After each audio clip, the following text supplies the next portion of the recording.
Hello and welcome to today's story. I'm so glad you are here. In this story, we are going on a peaceful walk together through nature, a place where it's always calm, beautiful, and safe. This is a grounding and soothing journey designed to help you relax, unwind, and find a moment of peace. So find a comfortable spot, take a deep breath, and let's step into today's story together.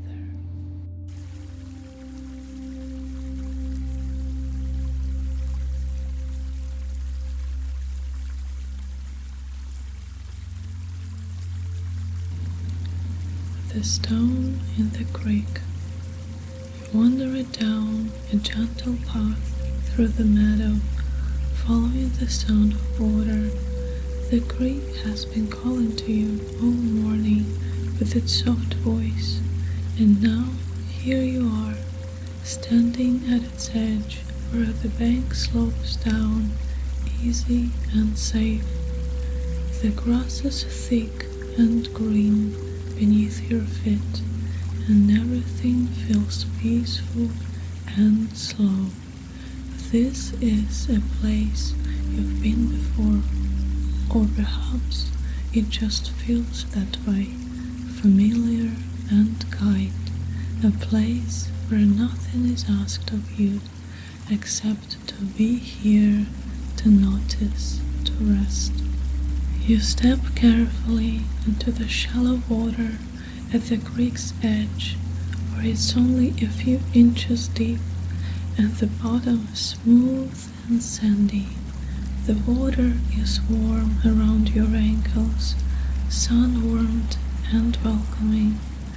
It wraps around your skin like silk, gentle and soothing, inviting you to stay.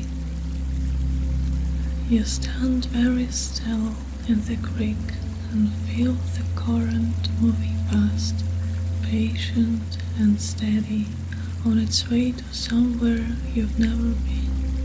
The stones beneath your feet are smooth as eggs, rounded by the years of the same water flowing, flowing, always flowing.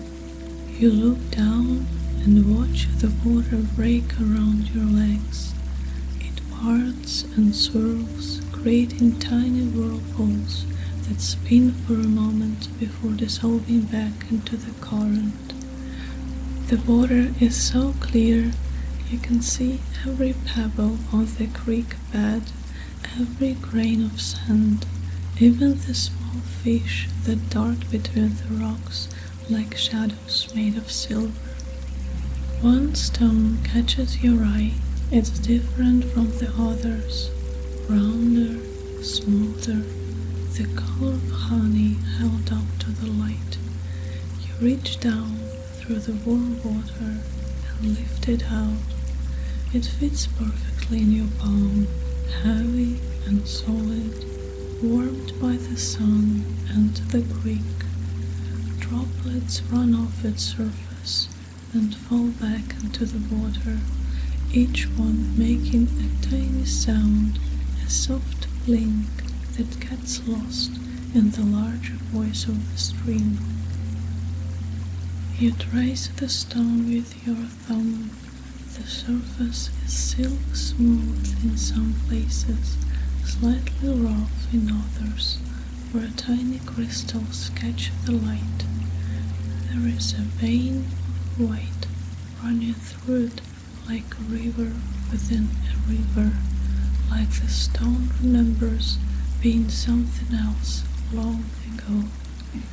You wonder how many years it took to become this smooth, how many springs and summers and autumns and winters it sat at this creek, letting the water teach it patience, teach it how to let go of sharp edges.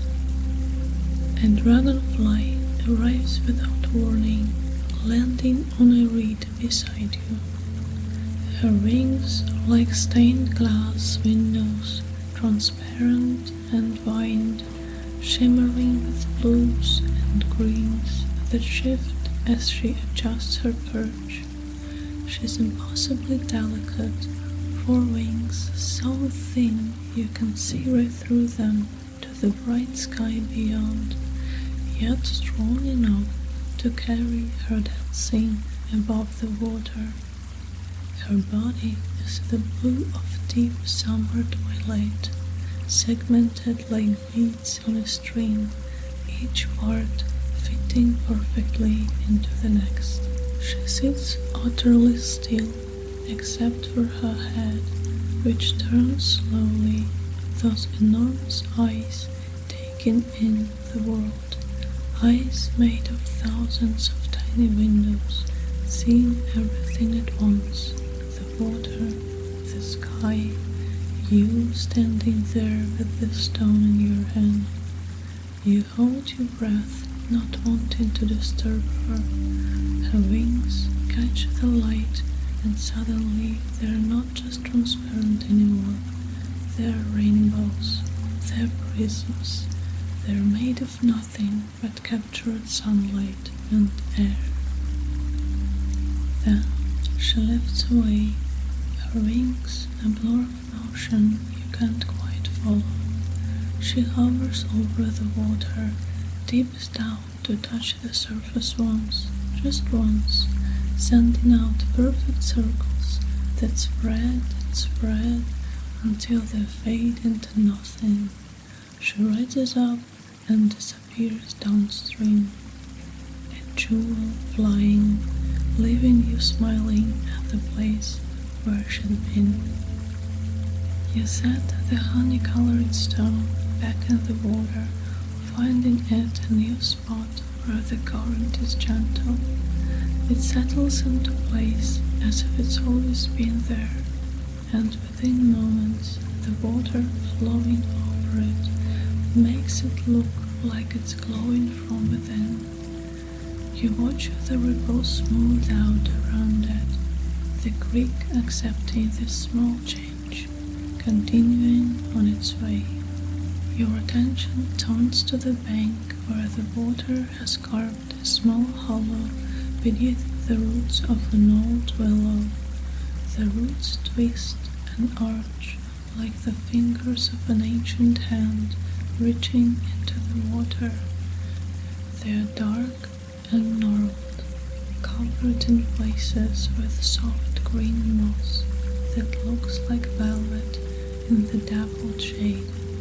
Water trickles between them with a sound like quiet laughter, like the creek is telling itself a joke only it understands. You kneel on the bank, peer into the hollow beneath the roots. In that shaded place, the water is darker, mysterious. Something moves, a crawfish, walking backward with great dignity, its pincers held up like a small knight in armor. It's the color of river clay, mottled and ancient-looking, moving across the sandy bottom with surprising quickness. When it stops, its antennae wave gently in the current, long and delicate, feeling the water for information you can't sense. Its eyes are like tiny black beads on stalks, watching everything, missing nothing. It finds something in the sand, you can't see what, and picks it up with one pincer, examines it carefully, then tucks it beneath its body. You wonder what treasures crawfish keep, what they found valuable in the underwater kingdoms.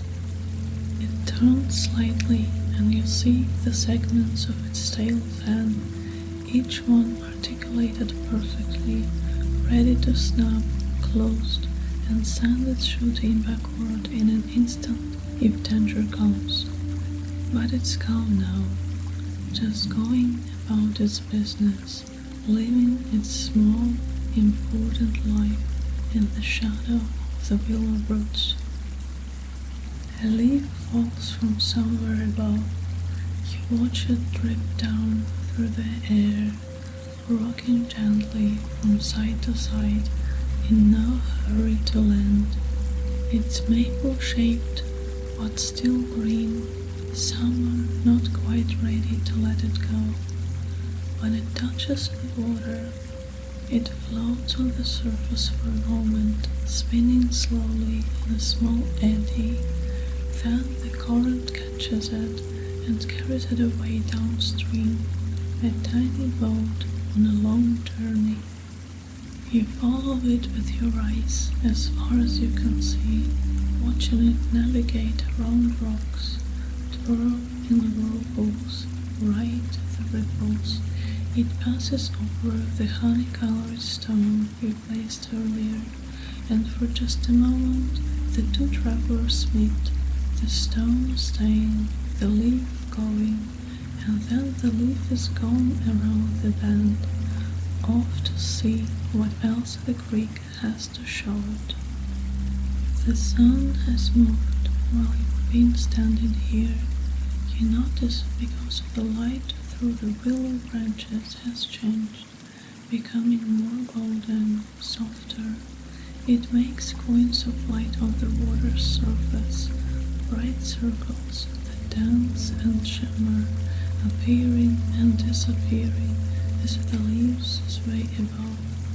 You reach out your hand and the light falls on your palm, warm and gentle, and you close your fingers around it as if you could hold it, as if light were something you could keep. The sound makes you turn your head. There, on a flat rock in the middle of the creek, a frog sits like a tiny green Buddha. Its throat pulses slowly in and out, in and out. Breathing visible, breathing as meditation. Its skin is the brightest green you've ever seen, wet and gleaming, and its eyes are gold with a black slash through them. Ancient and knowing. It doesn't move except for that breathing, that slow pulse of life. You watch the frog, and the frog watches everything and nothing. A fly buzzes past, and the frog's eyes track it, but the body stays still, perfectly balanced on its rock throne. The fly moves on, and the frog returns to its contemplation. You wonder what frogs think about, sitting in the middle of creeks on warm afternoons. Perhaps nothing, perhaps everything, perhaps they know something about stillness that you're only beginning to learn. The water continues its endless song around you, and it's not one sound, but many, the deeper voice, where it flows fast over rocks, the higher tinkling where it runs shallow over pebbles, the soft gurgle where it swirls and pulls, the gentle lapping where it meets the bank. All these voices together make a music that has no beginning and no end, a song that was singing before you came and will sing long after you leave. You sit down on the bank, your feet still in the water. The current tugs gently at your ankles, patient, persistent, the way water is. You feel the warmth traveling up your legs, bringing with it the comfort of the creek, the cleanness of stone and flow and endless movement. You dig your toes into the sandy bottom and feel the grains shift and settle, shift and settle, with each small current. A water strider dances across the surface nearby, its feet dimpling the water but never breaking through. It moves in quick dashes and sudden stops, skating on nothing but surface tension, walking on water as if it's the most natural thing in the world. You can see its shadow on the creek bed below, longer than the insect itself, the shadow of its feet making small circles where they press against the water's skin. It's both here and there at once, on the surface and on the bottom, touching and not touching, somehow belonging to both worlds. You lie back on the bank and look up through the willow branches. The leaves are long and thin, hanging down like green rain frozen in mid-fall. They move in the slightest breeze, swaying all together, creating patterns of light and shadow on your face. The sky beyond them is blue, the kind of blue that only comes in summer, deep and clear and endless. The sound of creek fills everything. It's inside your ears, inside your chest, inside your breathing. You realize you've been breathing in time with the water, slow and steady, in and out, like waves, like the ancient rhythm of tides, even though the ocean is far from here. The creek doesn't know about oceans, but somehow it knows the same rhythm, the same patient pulse. You close your eyes and the world becomes only sound and feeling. The warm water on your feet, the warm sun on your face, the soft grass beneath your back, the voice of the creek endlessly talking, endlessly singing its water song. You smell the green smell of willows and wet stones and summer grass. You smell the mineral smell of creek water, clean and old and alive.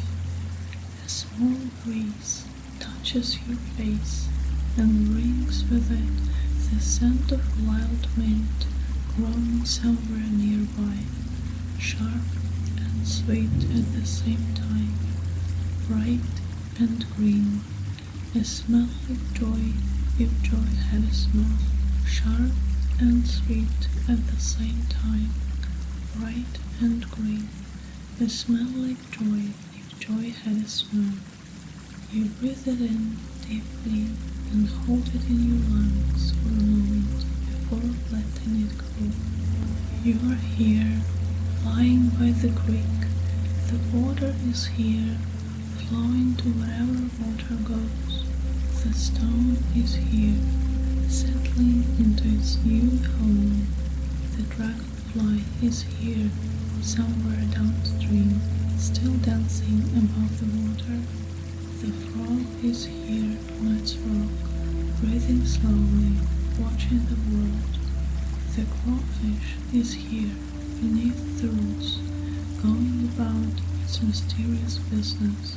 All of you together in this moment, this small piece of forever, this warm afternoon that asks nothing except that you notice, that you feel, that you rest. Your breathing slows even more, matching the deeper current beneath the surface ripples. In, out, in, out, like the frog's throat pulsing, like the water flowing. leaves breathing together. And that is enough. That is everything. Tomorrow the creek will still be here, carrying new leaves on new journeys, hosting new dragonflies and frogs, and all the small lives that make their home in moving water.